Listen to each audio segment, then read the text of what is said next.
Okay, this is just a demonstration of the second part of my coursework, where I've added the ability to my chatbot to play the game of rock, paper, scissors via audio or image input. So I can't show you a demonstration of image input due to obviously the webcam being used for this demonstration, but I have recorded a video here of just the image part working. Obviously, since then it has been added into the chatbot where you just press one and then it will do the same thing for image. But I'll walk you through the code after. I'll just show you a demonstration here quickly. Okay, this is just a quick demonstration of the image part of my rock, paper, scissors bot. It takes a picture and then it should isolate the picture to only the white space. So if you put your hand above an A4 piece of paper, it should crop it to just the A4 piece of paper there and thereabouts. So you can see this is the example of a cropped image where it just crops to the white page. So let's test this out. I will show you the image on the left here. We'll go for scissors first. So count down.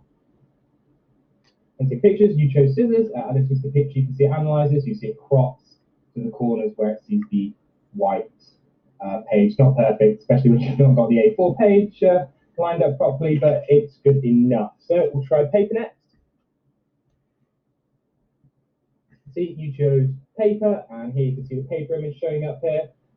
Let me just adjust my page a little bit. I mean, it's still working anyway, but it's just to get a bit more focus in and around the hand. And then so finally we will check rock. And you chose rock, and you can clearly see the picture of the rock here. Let's do pair of scissors one more time, just to show you it working. Not a fluke. You chose scissors. Here's another picture of scissors. It's a little bit offline compared to the last one. So yeah, this is. Okay, so that's the demonstration of the image done.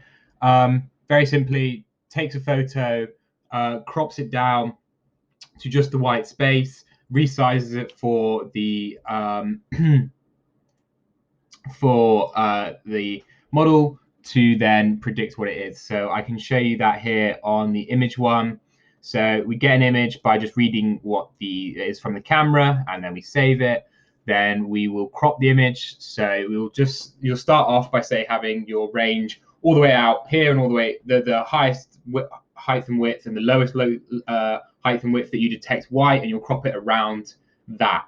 So you can see I'm trying to get the lowest pixel, lowest height and the highest height, and the lowest width and the highest hit width that I can detect white, and that's what I will crop the image around, and I will resize it to 400 250 as that's what my network's trained on. As far as audio goes, I did originally want to do 1D convolutional network, but I wasn't getting as much accuracy, and after doing a little bit of research and testing around, I found that if you can convert WAV files to a spectrogram quite easily, and the 2D convolutional neural network picks up on that a lot better than a 1D on some audio, especially on short files. So the audio works almost exactly the same. It just takes a recording. It's a 2-second recording, 2-second record every time. Then I convert the audio over to a spectrogram, and then it's just run through a prediction model, and the class neuron with the highest probability is obviously chosen, and then it's just random as far as the program itself goes. I'll show audio working here. So the commands to get this going is like let's play a game, let's play or something. You can see it on my brackets here. It returns a variable 3. So when the program gets 3 back from AIML, it will continue playing a game. And then on the cosine similarity side, when it receives something it thinks is a game request, then it will just return game. And then I can show you in the program here.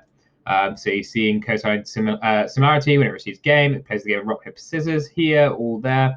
And up in AIML, if it returns back a variable of 3, then we again play rock, paper, scissors. This is just the same code where the first bit is audio, the second bit is image. I'll run, you've seen all these functions before. So yeah, let's test some audio, and then we'll go over some of my training and data pre-processing methods. So let's play a game.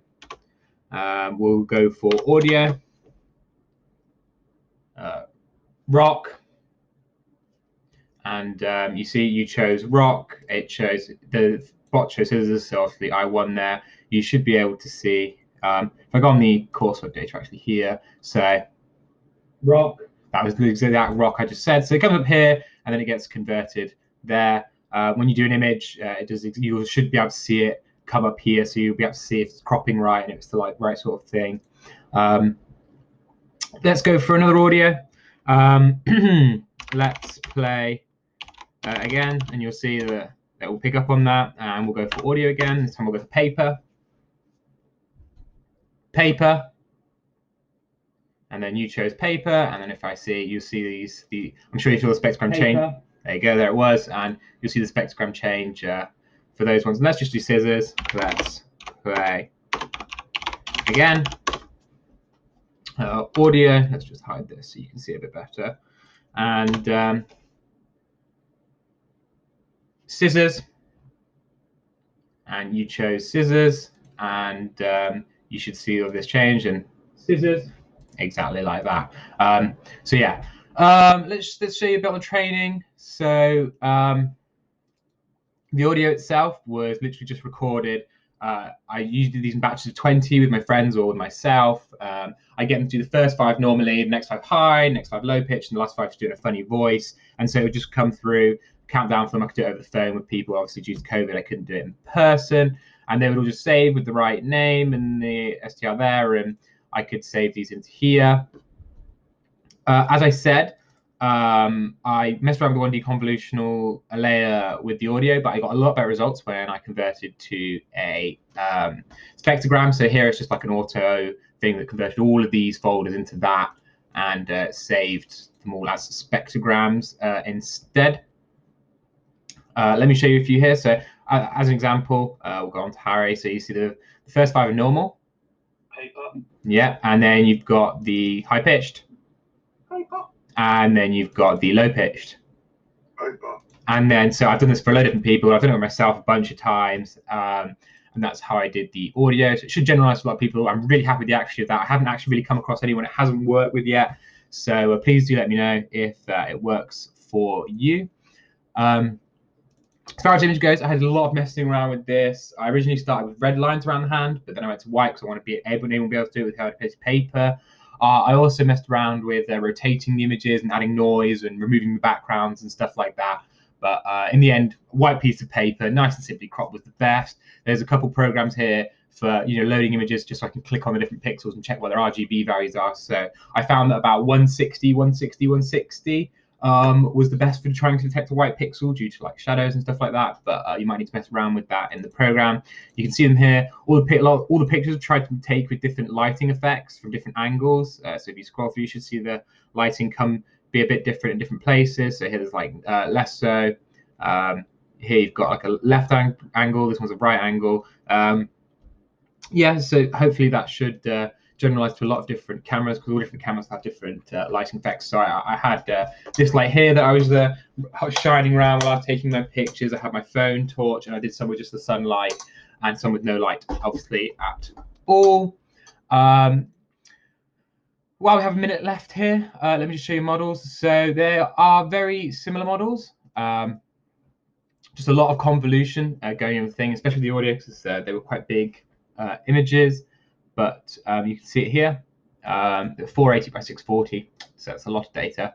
I only used the radio activation for this one, and I did grayscale all my images in both this one and the other one, because RGB wasn't really taken into account. So 3 convolutional layers with some max pooling. I flattened it, and then just one big 128 looking for all those different functions there. I did mess around with some dropout and some regularization, but it never really added to any more accuracy or helped me generalize. So I mean, you can mess around with those features, but if they don't help, they don't help at the end of the day. I did have to change the model up a little bit for doing pictures. I think pictures are a bit more complex than the end of the spectrogram. So with just the exact same beforehand, it wasn't really working too well. Very low accuracy, not generalizing very well. But another layer to just pick up on those more complex patterns of a hand, because especially scissors was really good a lot of the time. Always got scissors, but then the difference between a rock and paper they're quite similar. So adding that extra layer of complexity was how I got there. So yeah, I'm pretty happy with all of it. The new stuff is here. The functions are all labeled pretty self-explanatory, so you can walk through how everything is decided and worked. So test it out, and please let me know if it worked for you. I expect the audio definitely should. Picture, maybe not. Depends how similar your camera is and how well does cropping to the white page.